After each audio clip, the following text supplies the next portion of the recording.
Well, now we're going to do some problems that are similar to the homework in Chapter 1. And the first one we're going to look at is solving a triangle. Now, when I say solve a triangle, I mean fill in all angles and all sides. Okay, so here is an incomplete triangle that I give you, and I want you to solve it. All right, what's the first thing you notice? Well, the first thing you notice is that is a right angle. Anytime I put that symbol there, I mean that's 90 degrees. So that's a right angle. I know this is 45. I know the angles have to sum up to be 180. That leaves only one choice here, and that's 45. All right, so now I put 45 down here. So I've got a 45, 45, 90, and I think, hey, do I know any of those? The answer is yeah. It's one of my what? Common triangles. So that's what I'm going to compare it to. Okay, here is my common triangle. Remember, we developed it last time. Two sides, both of length √2/2, the other side of length 1. All right, now, so I compare this triangle with that one. Where's the hypotenuse over here? It's there. Where's the hypotenuse over there? It's 1. Now remember, the ratio of corresponding sides in similar triangles always is the same. And I call that the scaling factor. So all I need to do is figure out the scaling factor. What do I have to multiply 1 by to get 6? Well, that's not too hard. I just have to multiply 1 by 6. Well, if I multiply 1 by 6, then I'm going to need to multiply each of these sides by the same thing, namely √2/2 times 6 is 3 over the square root of 2.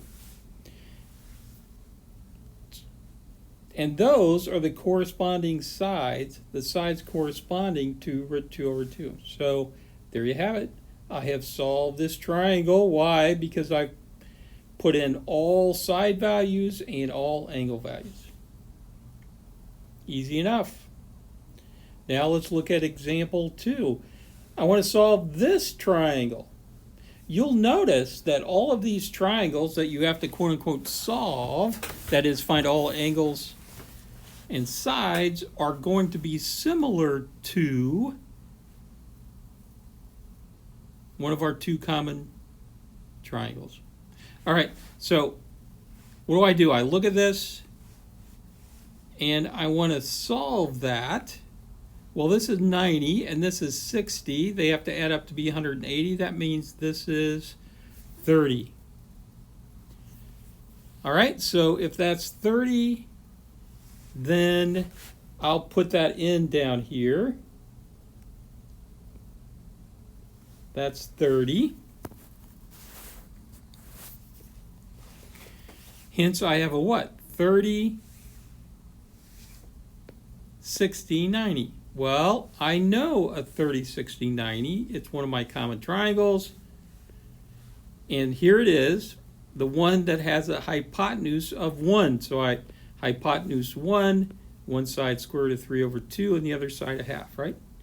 So what do? The answer is I have to figure out the scaling factor. Okay, how can I do that? Well, this side here, which they give me, is 4, and this side here, which is the corresponding side, because it's opposite 60 again, is square root of 3/2. So I have to ask myself, what do I multiply square root of 3/2 by to get 4?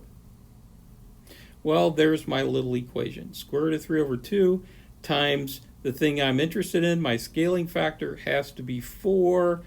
Solving for x, I get 8 over the square root of 3.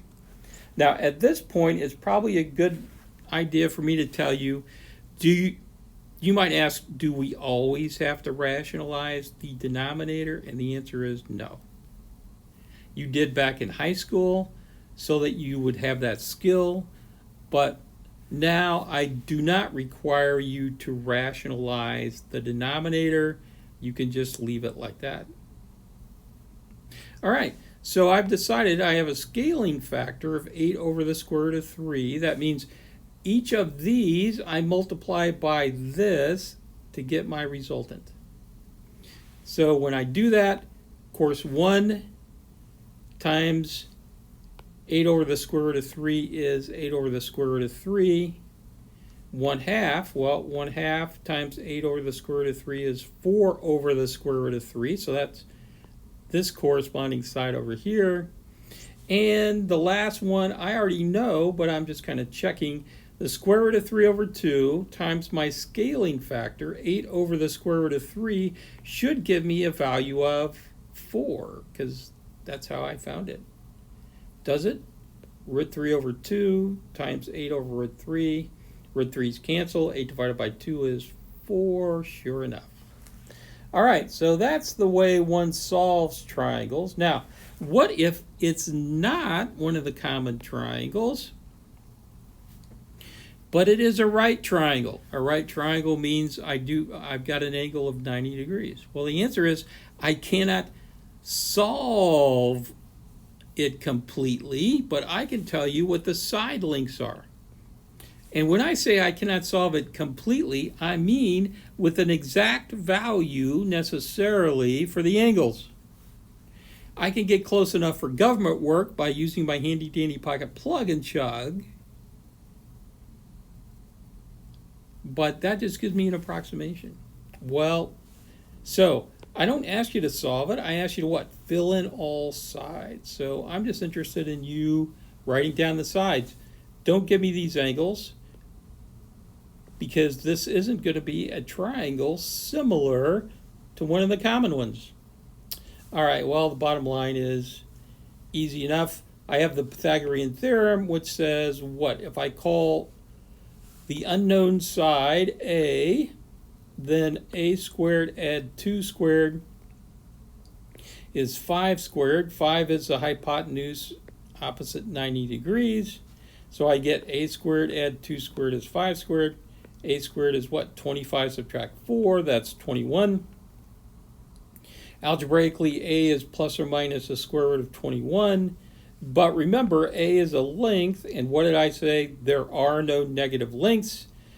Thus, a is the square root of 21, which I'm just going to put in here. So there are all the sides of that right triangle. Well, oddly enough, you should be in good shape to handle the homework at the end of chapter 1. So, bye.